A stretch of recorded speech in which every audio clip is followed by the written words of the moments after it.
Hey les bambing, j'espère que vous allez bien. En tout cas, moi, ça va nickel. On se retrouve aujourd'hui pour une nouvelle vidéo sur le 23 décembre. Je vous ai sélectionné 10 matchs, 7 de Ligue 1 d'Angleterre, 1 en Espagne et 1 en Italie. Avant de commencer, n'hésitez pas, un petit commentaire, un petit pouce. Et on va essayer, avant la fin de l'année, d'arriver aux 2000. On a réussi dimanche soir à atteindre les 1500. Merci, je vous remercie encore. C'est parti. Les 10 matchs que je vous propose sont Rennes contre Metz, Lens contre Brest, Angers, Marseille, Monaco, Saint-Etienne, Lyon, Nantes, Montpellier, Lille et Paris, Strasbourg. En Angleterre, un quart de finale de Coupe de la Ligue, Everton contre Manchester United. En Espagne, 15e journée, Real contre Grenade. Et en Italie, la 14e journée, le Milan AC contre la Lazio de Rome. Le premier match est Rennes contre Metz. Le 5e accueille le 10e. Les Rennais à domicile en 8 réceptions, c'est 4 victoires, 1 nul et 3 défaites. Par contre, les Messins à l'extérieur en 8 déplacements, c'est 2 victoires, 4 nuls et 2 défaites. Les Rennais viennent de se réveiller, ils restent sur 3 victoires consécutives en championnat, 2 à l'extérieur à Lorient et à Nice et une contre Marseille où ils les ont renversés. Du côté de Metz, ça marche pas trop mal également. Ils sont sur 3 matchs également sans défaite. Ils viennent de sortir d'une victoire contre Lens 2-0, d'une victoire à Montpellier, excusez du peu, 2-0, et avant ça, ils avaient fait un match nul 2 partout à Strasbourg. Pour une équipe qui est en mal d'attaquants, c'est quand même pas mal, 6 buts en 2 matchs. Malgré le fait que les deux équipes soient en forme, je vois tout de même les Rennais continuer leur marche en avant avec une victoire, des cotes de 1,50 à 1,60 avec un score de 2-1, 6,75 à 7,25 et je vois les deux équipes marquer 1,80 à 1,90. Le second match est Lens qui reçoit Brest. Le 8e reçoit le 11e. À domicile, Lens, en 7 réceptions, c'est 3 victoires, 2 nuls et 2 défaites. Par contre, Brest, à l'extérieur, c'est 2 victoires en 8 déplacements, 5 défaites. Il est à noter quand même que les deux équipes prennent beaucoup de buts. 13 buts encaissés en 7 réceptions pour Lens et 15 buts encaissés pour Brest en 8 déplacements. Également, sur les 6 dernières confrontations directes, Brest a gagné 3 fois, Lens 2 fois et eu un match nul. Par contre, Brest s'est imposé 2 fois sur les 3 derniers déplacements à Lens. Pour la tendance actuelle, Lens n'est pas extraordinaire à domicile. À domicile, sur les 4 dernières réceptions, il reste sur 2 matchs nuls contre Reims et contre Nantes et 2 défaites contre Angers et Montpellier. Ils sont franchement meilleurs à l'extérieur où ils ont gagné à Monaco et à Rennes consécutivement. Les Brestois sont pas mal aussi. Ils restent sur 2 matchs nuls consécutifs en championnat contre Lyon, excusez du peu, à Lyon et Montpellier. Remarquons aussi que depuis leur victoire contre Lille, ils ont 4 victoires, 2 nuls et 1 défaite. Pour mon pronostic, qui est assez compliqué, je pense, sur 2 équipes qui sont pas mal actuellement, je vois un match nul 3,50 à 3,70 avec un score de 1 but partout, 5,75 à 6,25 et je vois la double chance N2, 1,65 à 1,75. Le troisième match est Angers contre Marseille. Le 9e accueille le 4e. À domicile, Angers en 8 réceptions, c'est 3 victoires, 1 nul et 4 défaites. Donc assez friable à domicile. Marseille à l'extérieur, en 7 déplacements, c'est 5 victoires, 1 nul, 1 défaite. Et seulement 5 buts encaissés. Sur les 6 dernières confrontations, il est à noter que Marseille a gagné une fois et qu'il y a eu 5 matchs nuls. La tendance actuelle pour Angers est assez bizarre. À l'extérieur, ils sont sur 5 matchs sans défaite. Par contre, à domicile, ils sont sur une seule petite victoire contre Lorient le 6 décembre, sur 3 défaites contre Lyon, contre Nice et dernièrement contre Strasbourg le 16 décembre, et un petit match nul contre Metz. Pour les Marseillais, par contre, ils marquent le pas. Ils viennent de faire match nul à domicile contre Reims et de s'incliner à Rennes pour la première fois en déplacement cette saison. Le physique pour ces deux équipes commence à être touché. C'est pour cette raison que je vois un match nul entre Angers et Marseille de 3 à 3,20 avec un score de 1 but partout, 5,30 à 5,50 et je vois le combiné match nul et plus de 1,5 but sur le match de 3,80 à 4. Continuons avec Monaco contre Saint-Etienne. Le 7e accueille le 14e. Monaco à domicile en 8 réceptions, c'est 5 victoires, 2 nuls et 1 défaite, mais tout de même 11 buts encaissés sur 8 matchs. Saint-Etienne à l'extérieur en 8 déplacements, c'est 2 victoires, 2 nuls et 4 défaites, avec une défense ayant encaissé 13 buts. Pour cerner l'équipe monégasque, c'est actuellement compliqué. Ils avaient enchaîné 4 victoires consécutives contre Bordeaux, Nice, Paris et Nîmes. Ils ont ensuite enchaîné 3 défaites contre Lens, Marseille et Lille. Et là, ils viennent de gagner Dijon. Sont-ils capables de recommencer une série? Les Stéphanois, de leur côté, sont dans une série beaucoup moins importante que les Lyonnais, par exemple. Ils viennent de réaliser 4 matchs nuls et 1 victoire à Bordeaux. Mon pronostic pour cette rencontre est tout de même une victoire de Monaco, avec des cotes de 1,50 à 1,60, avec un score de 2 buts à 1, 6,25, 6,75.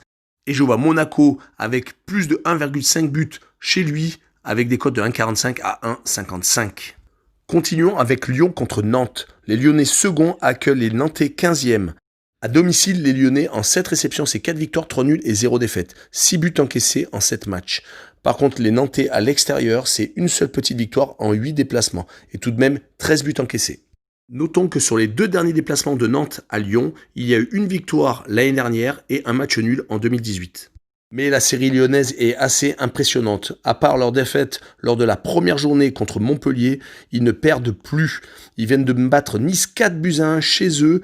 Certes, ils ont fait un petit accroc contre Brest, mais sinon, ils sont irrésistibles. Ils ont gagné à Paris, à Metz, à Angers. Ils ont battu Reims, Saint-Étienne, Monaco.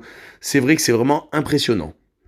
Pour les Nantais, de leur côté, c'est compliqué. Ils restent sur 2 défaites consécutives à l'extérieur, à Reims et à Marseille. Ils avaient accroché Lens le 25 novembre. Leur dernière victoire à l'extérieur remonte au 8 novembre contre Lorient. Je vois donc sans surprise une victoire lyonnaise de 1,20 à 1,30 avec un score de 4 buts à 1 tout de même, 13,75 à 14,25 et je vois le plus de 3,5 buts dans le match, 2,20 à 2,40. Passons au match suivant, Montpellier contre Lille. Montpellier 6e accueille Lille 1er. Montpellier à domicile, en 8 réceptions, c'est 4 victoires et 4 défaites. 16 buts encaissés, 2 buts de moyenne.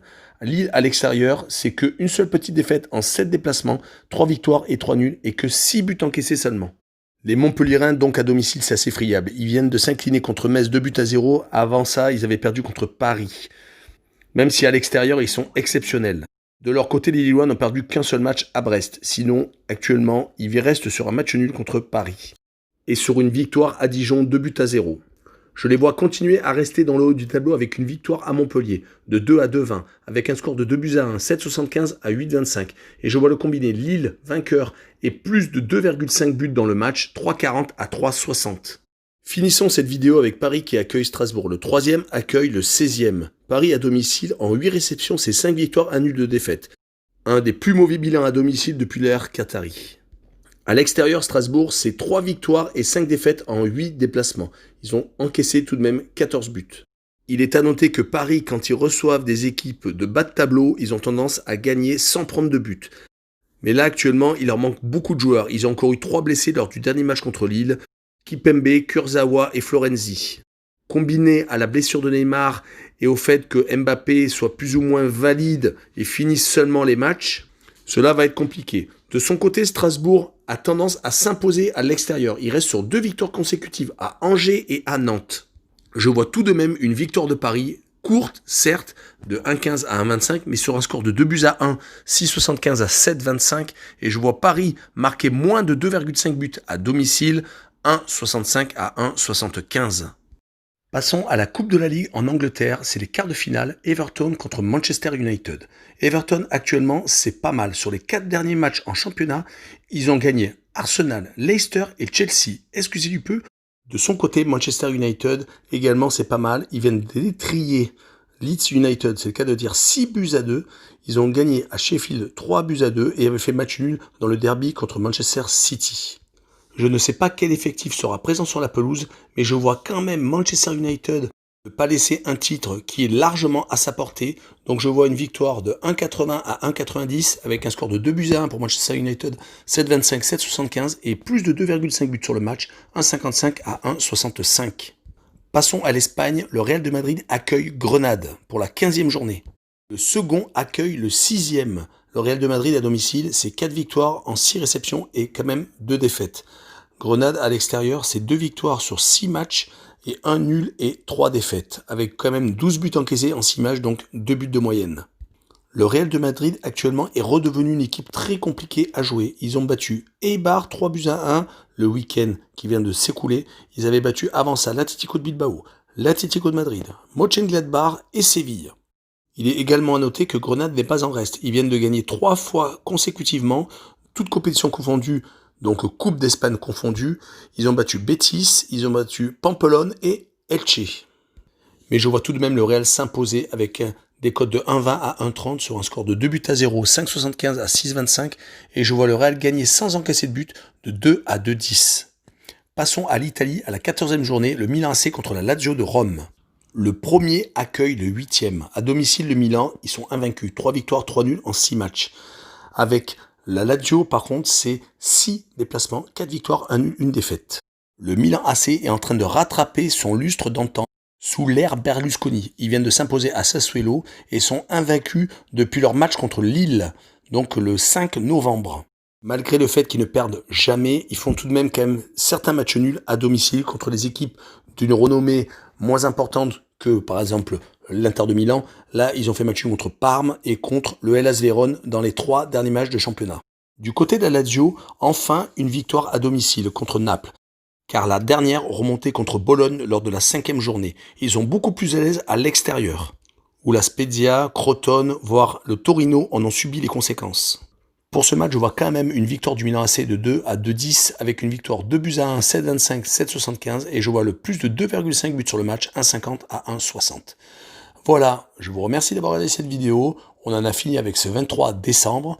N'hésitez pas à vous abonner. On va essayer d'arriver donc aux 2000 avant la fin de l'année. Ciao le bambing!